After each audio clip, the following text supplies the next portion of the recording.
मैं हूं doctor Umar Saif. Telenor presents Geo तो ऐसे।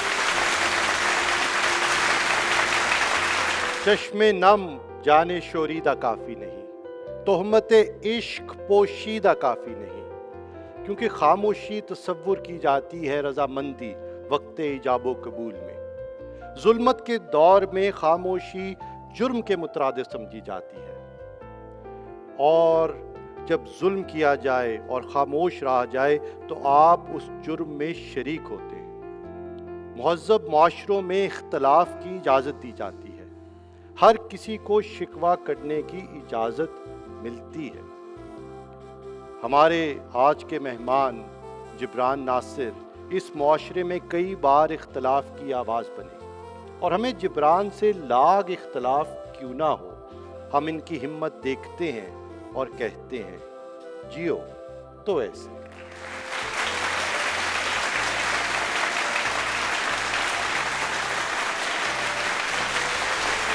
अस्सलाम वालेकुम। मेरा नाम है मोहम्मद जिब्रान नासिर।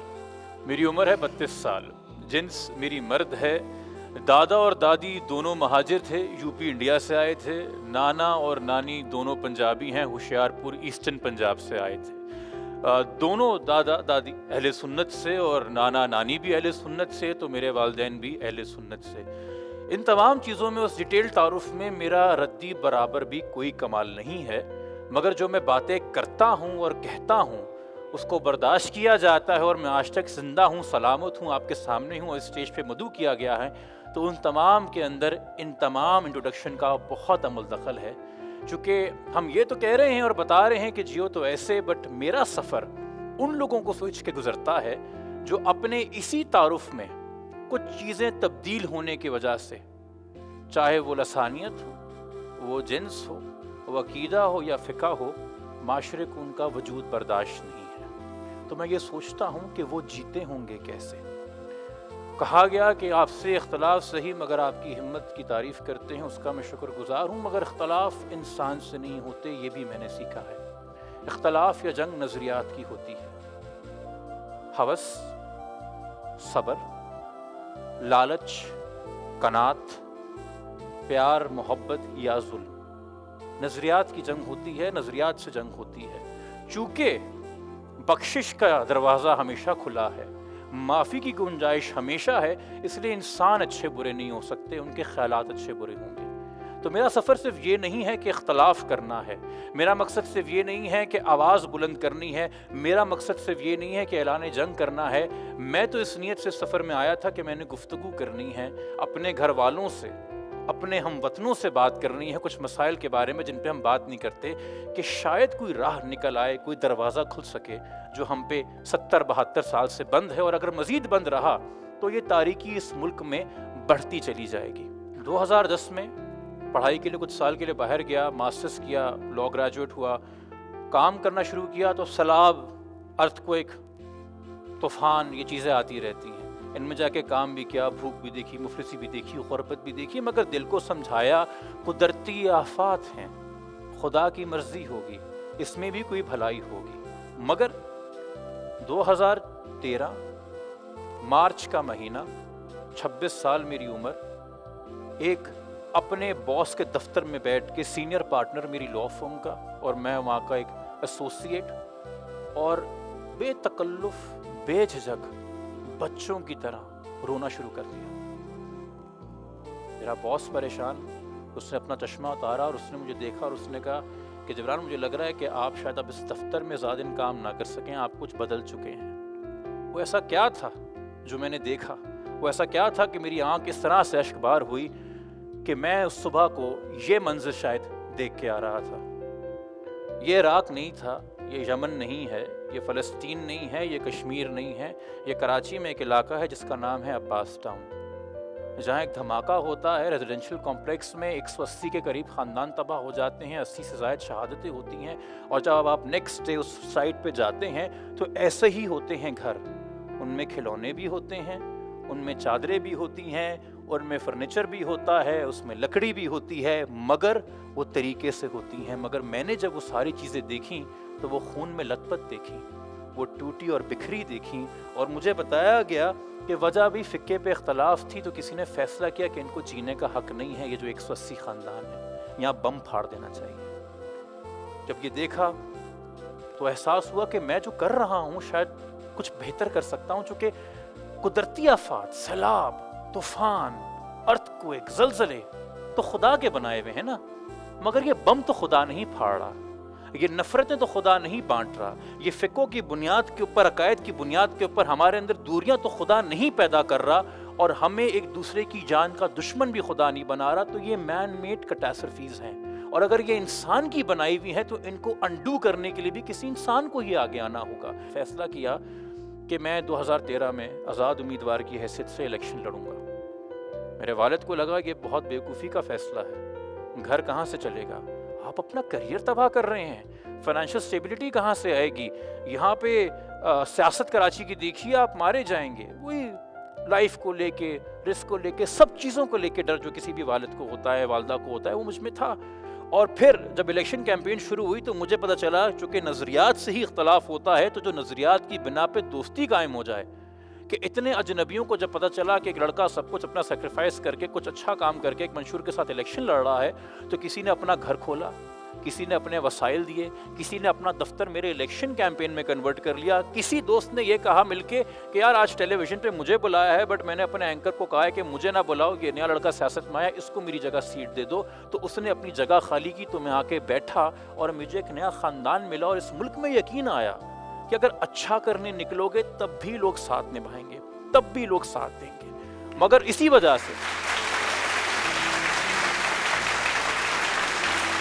کوئی 400 ووٹ ملے، اور ناقدین نے کوئی 4 لاکھ لطیفے سنا دی اس بات پہ کہ صرف 400 ووٹ ملے۔ خیر کوئی بات نہیں، تو مجھے پتا تھا کہ یہ سفر مشکل ہوگا، اور اسی طریقے سے کرتے کرتے ان چیزوں کے بارے میں سوچتے سوچتے 2014 آیا، 2014 کا دسمبر آیا، اے پی ایس کا سانحہ ہوا۔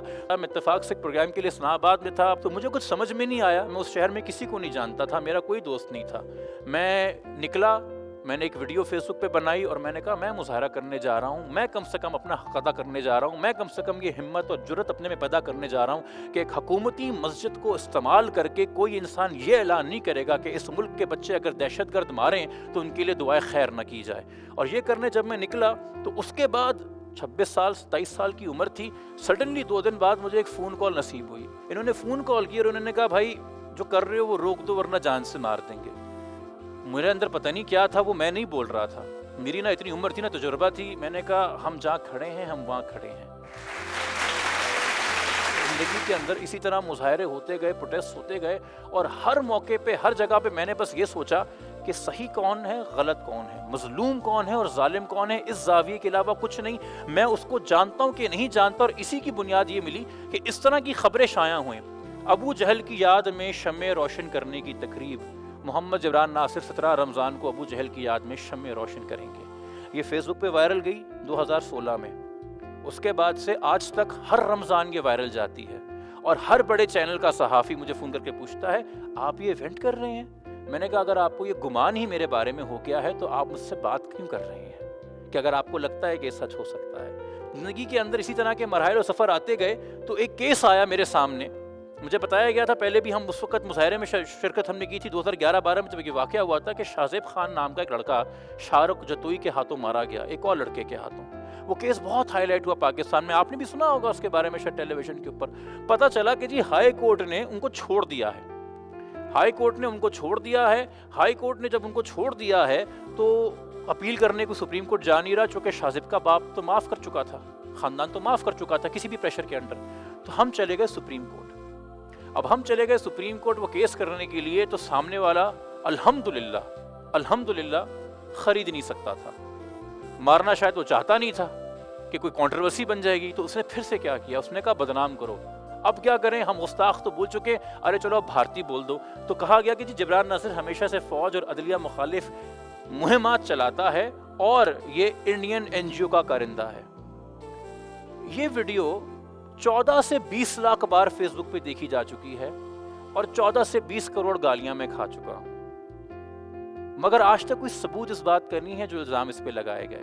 اور شاید یہی وجہ ہے کہ جب 2018 کے اندر میں نے الیکشن لڑا دوبارہ سے आज़ाद उम्मीदवार की हैसियत से उन 400 वोटों को लेने के बावजूद हिम्मत की और अपने हलके में जाके लोगों के हकीकी मसाइल पे बात की कि तुम्हारे घर में कराची वालों नलके में पानी नहीं है मगर कराची के हर टैंकर में पानी है, तो ये पानी कहाँ से चोरी होता है?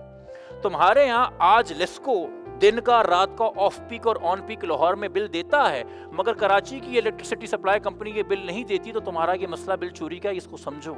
ये देखो कि हम जिस हलके में खड़े हैं यहाँ पे पाकिस्तान के टॉप 10 स्कूल्स हैं, ये एजुकेशन हेवन है पाकिस्तान की, मगर इसी हलके के अंदर जो गवर्नमेंट स्कूल हैं उनकी ना दीवारें हैं, ना बिजली है, ना बाथरूम है, तो ये क्यों तफरीक है?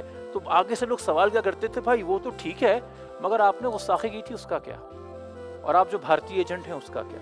जानबूझ के बार बार ये सवाल होते गए मेरी इलेक्शन कैंपेन में मुझसे, और मैं सबको मुस्कुरा के इन सवालों का जवाब दिए बगैर अपना पैगाम आम करता चला गया। इस बार खुदा ने रहमत की, लोगों ने साथ दिया, 400 से नंबर 6000 पे चला गया, जो मेरे ख्याल में एक बड़ा नंबर है कि ये प्रोपेगेंडा के बावजूद कि मैं बतकीदा हूँ या किसी मजहब के खिलाफ हूँ या मुल्क के खिलाफ हूँ, इतने लोगों ने सपोर्ट किया। मगर मैं जानना चाहता हूँ और मैं सवाल करना चाहता हूँ कि आप मेरी तरह कितनों का और कितना इम्तिहान लेंगे? एक महज़ब माशरे में जहाँ इख्तलाफ की इजाज़त होती है, उसी महज़ब माशरे के अंदर लोगों को जब इख्तलाफ की इजाज़त दी जाती है तो साथ में इज़्ज़त भी दी जाती है। हर इंसान इस माशरे का समाजी कारकुन बनने के लिए पैदा नहीं हुआ है। अगर पूरा का पूरा माशरा समाजी कारकुन बन गया, इसका मतलब है ये माशरा ख़त्म हो चुका है, ये माशरा नाकाम हो चुका है। जब लोग अपने नॉर्मल काम से हट के ये काम शुरू कर दें, इसका मतलब है रियासत खला छोड़ चुकी है, जिसको पुर करने की ज़रूरत है। Let there be sports stars, let there be rock stars, let there be poets and actors and artists and entrepreneurs and engineers and doctors and innovators and inventors, and let some people do this work. मगर जिस तरीके से इस माशरे को रंगा जा रहा है, जिस तरीके से इस माशरे की शक्ल बनाई जा रही है, आप चाहते हैं कि हर ज़बान बोलने वाला, हर किस्म का और हर तरह का कलमा पढ़ने वाला, हर तरीके से नमाज पढ़ने वाला हाथ बांध के या हाथ छोड़ के वो समाजी कारकुन ही बन जाए। तो अगर हर एक को ही रियासत से शिकायत हो जाएगी तो उसको घर कौन बुलाएगा? रियासत होगी माँ के जैसे, माँ का पहला फ़र्ज़ है, तुम औलाद को डांट सकती हो, तुम्हारा ये हक है, मगर औलाद की ज़रूरत पूरे करो, तुम्हारा ये फ़र्ज़ है। तमाम तुम्हारी औलादें हैं कि माड़ी से लेके खैबर तक, आवारान से लेके कश्मीर तक, तमाम तुम्हारे बच्चे हैं। मेरा नाम मोहम्मद जिब्रान नासिर है, मैं आप में से एक हूँ। जियो तो ऐसे।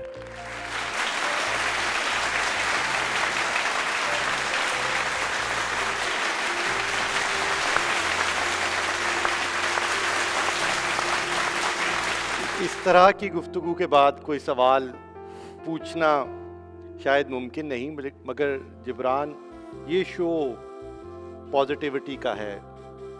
We aspire to see a positive future for this country. हम ये चाहते हैं कि पाकिस्तान का एक रोशन मुस्तकबिल हो, लोग आप जैसे लोगों को देखें, इंस्पायर हों, आपकी बात सुने। तो ये सोसाइटी में जो इख्तलाफ है, सोसाइटी में लसानियत की बुनियाद पे, सियासत की बुनियाद पे, मज़हब की बुनियाद पे, फ़िक़्ह की बुनियाद पे ये नेगेटिविटी एग्जिस्ट करती है। लेकिन अगर आपसे ये पूछा जाए कि अगर कोई होप का पैगाम देना हो पाकिस्तान की यूथ को, तो वो क्या पैगाम होगा? पाकिस्तान की यूथ को यही पैगाम है कि आने वाला कल आपके हाथ में है। अगर आज से कोई शिकवा है तो सारी मेहनत इसमें लगा दीजिए कि आने वाला कल आज सा नहीं होगा, उससे बेहतर होगा, तो यकीनी तौर पे बेहतर होगा इंशाल्लाह। Thank you so much, Jibraan, for coming on this show.